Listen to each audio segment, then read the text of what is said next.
Hello बच्चों, कैसे हैं आप। मैं अरविंद आर्य आप सभी का ऑनलाइन प्लेटफॉर्म पर स्वागत करता हूं।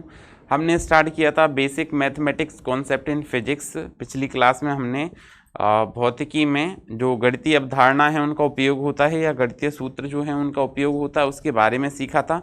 तो हमने जो सेक्शन स्टार्ट किया था उसमें ट्रिग्नोमेट्री किया था और हमने आपको ट्रिग्नोमेट्री में एंगल के बारे में इंफॉर्मेशन दी थी, कोण कहते कैसे हैं या कोण होता क्या है। आज उसी में कुछ आगे चर्चा करते हुए हम देखते हैं आज क्या ट्रिग्नोमेट्रिक रेशियोज, त्रिकोणमिति अनुपात। ठीक है, तो स्टार्ट करते हैं आज का सेशन। क्या त्रिकोणमिति अनुपात।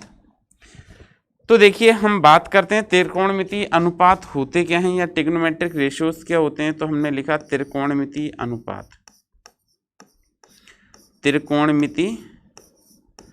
त्रिकोणमिति अनुपातों की बात करेंगे, ध्यान से समझना। वैसे आप ये वाला टॉपिक 10th में आपने कुछ पढ़ा है इसमें से।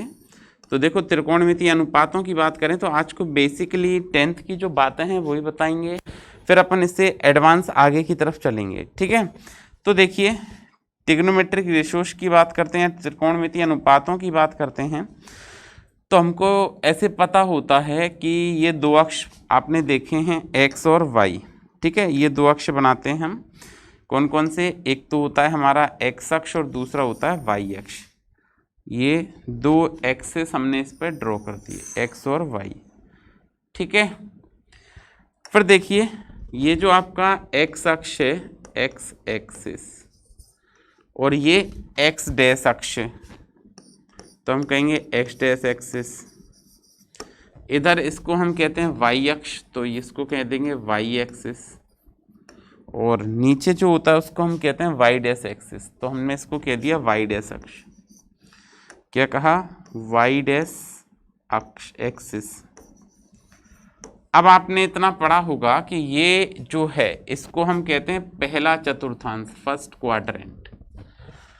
इसे हम कहते हैं क्या, सेकंड क्वाड्रेंट, दूसरा चतुर्थांश। इसको कहते हैं हम क्या, थर्ड क्वाड्रेंट, तीसरा चतुर्थांश।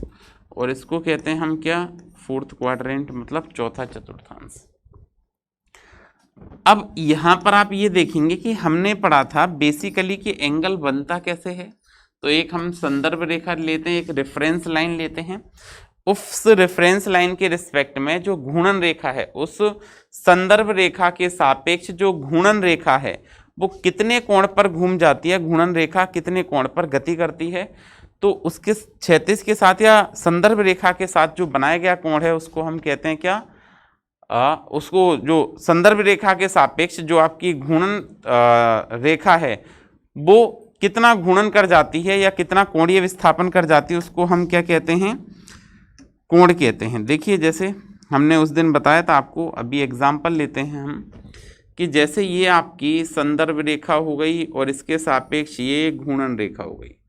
अब ये घूर्णन रेखा अपनी स्थिति से धीरे धीरे धीरे धीरे ऐसे ऊपर की तरफ जा रही है, ऐसे घूम रही है इस तरह से। ठीक है, किसी भी समय पे ये मान लिया यहाँ पहुँच गई। इस स्थिति में ये इसका तो कहलाएगा मूल बिंदु। ये क्या कहलाएगा, मूल बिंदु। और ये जो संदर्भ रेखा के साथ ये घूमी है इसको हम क्या कहेंगे, संदर्भ रेखा के साथ ये जितना आगे गई है इसको क्या कहेंगे हम, कोण। ये जितना घूर्णन किया है इसने इसको हम क्या कहेंगे, कोण। तो हमने मान लिया कि ये कोण हो गया आपका थीटा। अब आप एक बात ध्यान दें कि ये संदर्भ रेखा, ये घूर्णन रेखा, तो घूर्णन रेखा से हमने क्या किया, इस पर एक अभिलंब खींचा। ये जो संदर्भ रेखा थी यहाँ से हमने क्या किया, इस पर एक अभिलंब बनाया ऐसे 90 डिग्री। ठीक है, ये अभिलंब बना दिया। बात समझ गए। जैसे आपने अभिलंब बनाया, ये कोण आपका बनेगा यहाँ पे कितना बनेगा, ये वाला एंगल आपका बनेगा 90 डिग्री, 90 डिग्री। ठीक है, ये वाला, ये मूल बिंदु हो गया O। इस बिंदु को मैंने कह दिया P और इसको कह दिया M। तो यहाँ पे OM एक संदर्भ रेखा है, OP घूर्णन रेखा है और MP इस पर हमने एक अभिलंब बनाया है। अब जरा बातों को थोड़ा सा एलिब्रेट करते हैं। आपने ऐसा पढ़ा है 10th क्लास में कि ये जो संदर्भ रेखा आपने बनाई है, मतलब थीटा के सामने जो भुजा होती है, थीटा के सामने वाली भुजा, ये क्या कहलाता है, लंब या अभिलंब भी कह सकते हैं आप इसको। ये कहलाता आपका अभिलंब। ठीक है, क्या कहलाता है? ये अभिलंब कहलाता है। अच्छा जी, अगर ये अभिलंब है तो आपको पता होगा कि जिस पे ये है आपका लंब, आपको पता होगा कि जिस पर ये कोण बनाते हैं इसको हम क्या कहते हैं? आधार। ध्यान रखना इस बात का, इसको हम क्या कहेंगे? आधार। और जो घूर्णन रेखा थी जो कोण पर घूम रही थी इसको हम क्या कहते हैं? इसको हम कहते हैं कर्ण। ठीक है, तो ये हमने इसका मतलब है कि संदर्भ रेखा के सापेक्ष एक रेखा घुमाई तो हमने एक समकोण त्रिभुज बना दिया, इसको हम आधार कहते हैं। ये लंब हो गया और ये वाले भुजा आपकी क्या हो गई? कर्ण हो गई। और ये कोण बन गया थीटा। तो यहाँ पे आप क्या कह सकते हो? POM बराबर थीटा। कोण जो POM है वो क्या है आपका? थीटा है। अगर ये कोण POM थीटा है तो अब हम यहाँ से इसके त्रिकोणमितीय अनुपात जो हैं उन्हें ज्ञात कर सकते हैं। ठीक है, तो एक एक करके उन त्रिकोणमितीय अनुपातों के हम नाम लिखते हैं। ये एक समकोण त्रिभुज हो गया, इसका ध्यान रखना है इस समकोण त्रिभुज का। तो हम देखो बात करते हैं ट्रिग्नोमेट्रिक रेशियो, त्रिकोणमितीय अनुपात होते कौन कौन से हैं? तो हमने पढ़ा है, एक तो होता है हमारे पास साइन थीटा। साइन थीटा का फॉर्मूला क्या होता है? लंब बटे कर्ण। ध्यान रखना, अगर बिल्कुल बेसिक से बता रहा हूँ, बिल्कुल जीरो लेवल से बता रहा हूँ, अगर आप इस त्रिभुज में देखते हैं तो लंब कौन सी भुजा है? ये है, तो हम इसको लिखेंगे MP। क्या लिखेंगे? लंब को MP। और कर्ण को क्या लिखेंगे? कर्ण को लिखेंगे OP। ये आपका साइन थीटा आ गया। आगे अगर हम बात करते हैं कोस थीटा की, तो कोस थीटा का फॉर्मूला क्या होता है? आधार बटे कर्ण। क्या होता है? आधार बटे कर्ण। अब आप ध्यान दें, कोस थीटा में आधार कितना है? तो आधार आपका है OM और कर्ण क्या है? OP। ठीक है, दूसरा नेक्स्ट बात करते हैं साइन कोस के बाद टेन थीटा। टेन थीटा की बात करें तो टेन थीटा का फॉर्मूला क्या होता है? लंब बटे आधार। सारी बातें आपको ये याद रखनी है, सारी बातें याद रखनी है। लंब बटे आधार, तो लंब कितना है इसमें? तो लंब की बात करते हैं हम तो ये है MP। और आधार कितना है? तो आधार की बात करते हैं तो OM। ये इसके तीनों सूत्र हो गए। ठीक है, लंब बटे कर्ण, आधार बटे कर्ण और लंब बटे आधार। इसके ये तीन त्रिकोणमितीय अनुपात हैं, अपोजिट कर दें तो तीन और बनेंगे आपके पास में। कौन कौन से तीन बनेंगे? कि साइन का अपोजिट में हम लेंगे कोसेक, तो आप यहाँ पे लिख पाएंगे क्या? Cosec theta. तो हमने नेक्स्ट लिखा, ये तीन के बाद तीन और होंगे, तो अगला होगा हमारा क्या? Cosec theta, sorry cosec theta. Cosec theta का सूत्र लिखें आप तो ये हो जाएगा कर्ण बटे लंब, मतलब ये अपोजिट रेशियो है। तो कोसेक कर्ण क्या है आपके पास में? OP है, तो हमने लिखा कोसेक थीटा बराबर OP बटे, ठीक है, या यहीं लिख दें OP कर्ण है। और लंब कितना है? तो लंब है आपका MP। ठीक है, इसके बाद जो नेक्स्ट आपका रेशियो होता है, अगला होता है कोसेक के बाद सेक। क्या होता है? Sec theta. सेक थीटा क्या होता है आपका? कर्ण बटे आधार, कर्ण बटे आधार। ये सारे सूत्र आपको याद रखने काम आएंगे। कर्ण कितना है आपका? तो हम देखेंगे कि कर्ण है हमारे पास OP। और आधार कितना है आपका? तो आधार है आपके पास OM। ये सेक हो गया, कोसेक सेक कोट थीटा। तो कोट थीटा क्या होता है? कोट थीटा की बात करें तो ये होता है आधार बटे लंब, आधार बटे लंब। तो हम बात करते हैं आधार क्या है इसमें? तो आधार है आपका OM अपॉन लंब कितना है? तो लंब है आपका MP। ये आपके ट्रिग्नोमेट्रिक रेशियोज होते हैं 6, जिनके हमने फॉर्मूले लिखे हैं। अगर आप इसको शॉर्टकट में याद करना चाहते हैं तो हमने ऐसी भी ट्रिक पढ़ी होती है 10th क्लास में क्या, या मैं बताता हूँ, इसको हम कहते हैं लाल बटे काका। तो देखो लंब बटे कर्ण क्या है, पहला लंब बटे कर्ण, ये साइन थीटा बनता है आपका। दूसरे की बात करते हैं हम, तो देखो दूसरा क्या है आपका, आधार बटे कर्ण। आधार बटे कर्ण ये आपका कोस बनता है।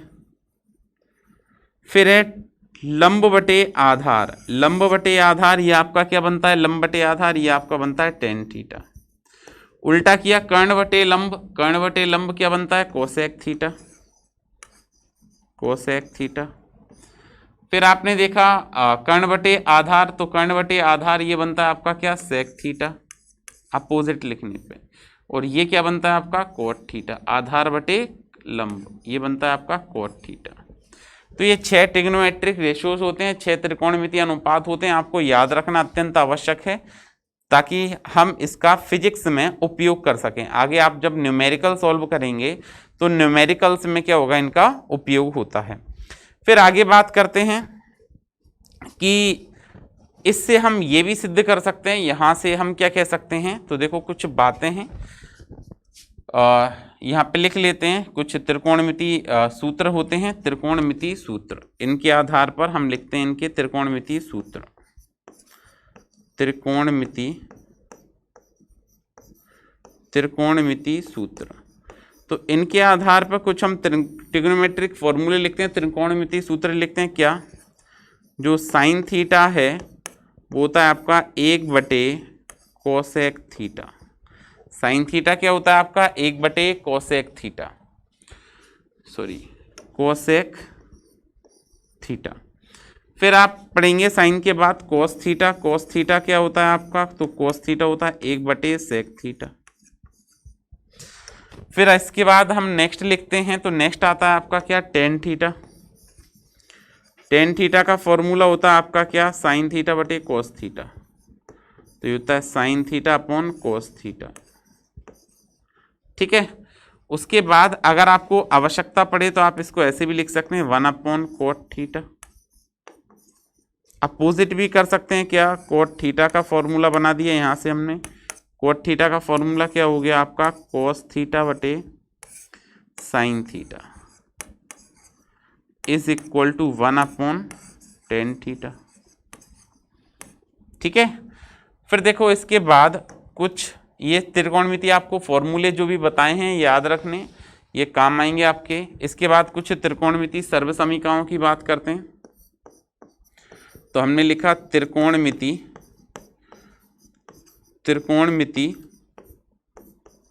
सर्वसमीकाएं, सर्वसमीकाएं, तो ट्रिग्नोमेट्रिक, ठीक है, आइडेंटिटीज या त्रिकोणमिति सर्वसमीकाओं की बात करें तो 3 सर्वसमीकाएं पढ़ी होती हैं हमने।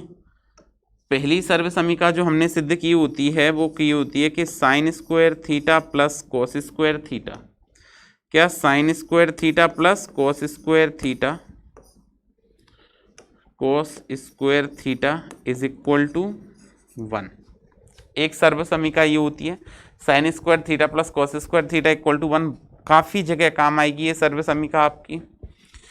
दूसरा होता है आपका क्या, हम लिख सकते हैं एक नेक्स्ट सर्वसमीका जो होती है वो होती है sec square theta is equal to 1 plus tan square theta, या आप ऐसे भी लिख सकते हैं कि sec square theta minus tan square theta equal to 1। क्या लिख सकते हैं आप, एक ही बात है दोनों। क्या लिख सकते हैं इसी बात को, sec square theta minus tan square sec square theta minus tan square theta equal to 1, एक ही बात है, ठीक है। इसको आप इधर ट्रांसफर कर लें तो ये बनेगा क्या, sec square theta minus tan square theta is equal to 1। ये दूसरी सर्वसमीका थी। तीसरी सर्वसमीका की बात करते हैं कि तीसरी सर्वसमीका क्या बनेगी इसमें, तो थर्ड वाली बनेगी आपकी क्या, कोसेक स्क्वायर थीटा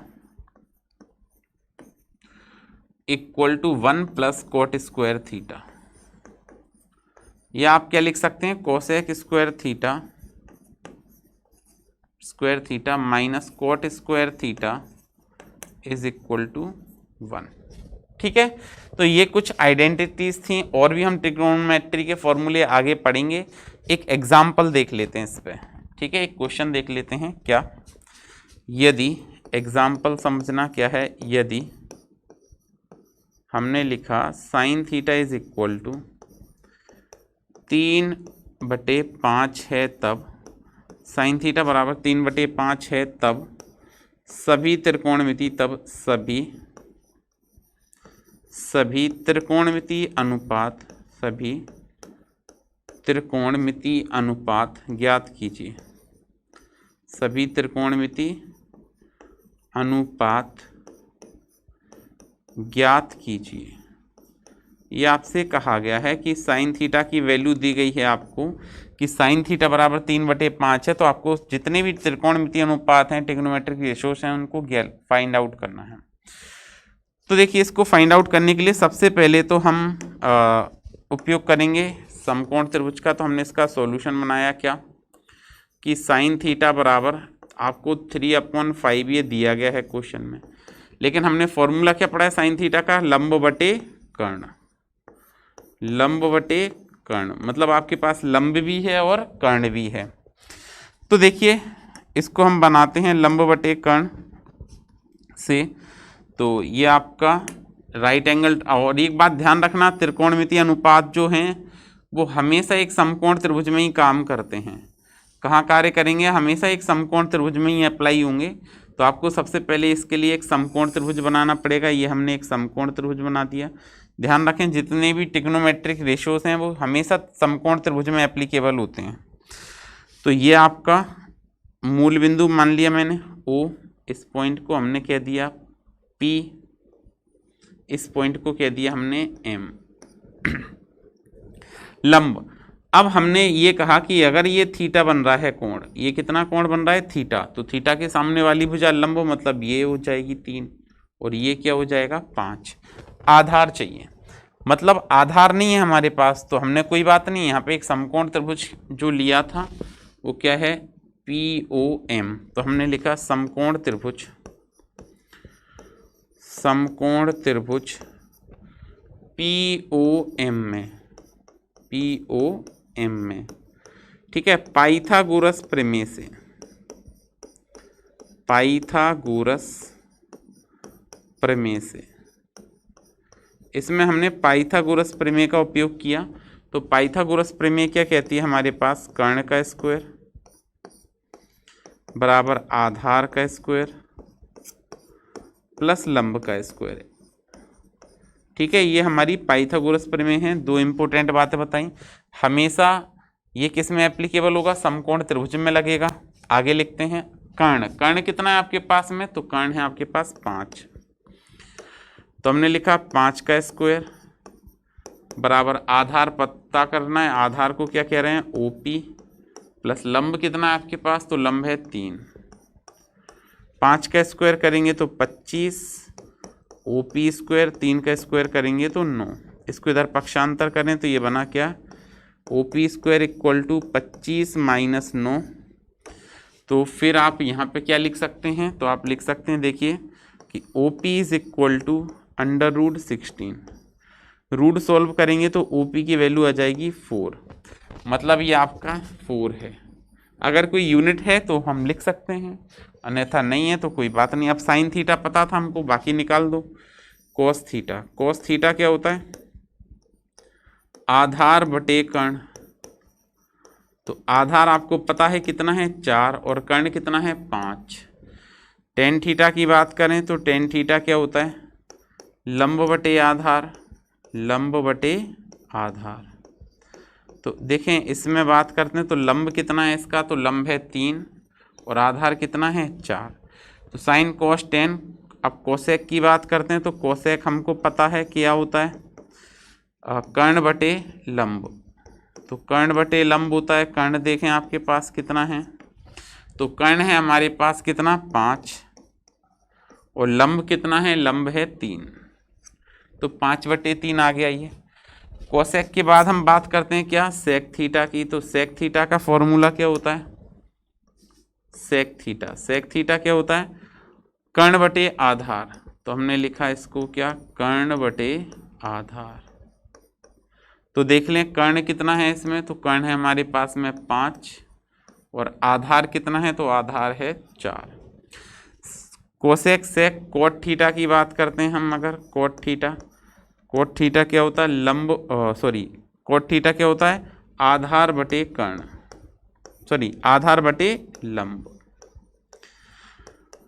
तो ध्यान दें आधार कितना है 4 और लंब कितना है 3। इस प्रकार से हमने सभी त्रिकोणमितीय अनुपातों को ज्ञात कर लिया। ठीक है, तो आज के लिए इतना ही। कल मिलते हैं नेक्स्ट क्लास में एक नए कॉन्सेप्ट के साथ, ये पढ़ के आइएगा। और आगे हम अब कुछ और एडवांस बातें पढ़ेंगे त्रिकोणमिति की। ठीक है, तो पढ़ते रहिए, सुरक्षित रहिए। Thank you.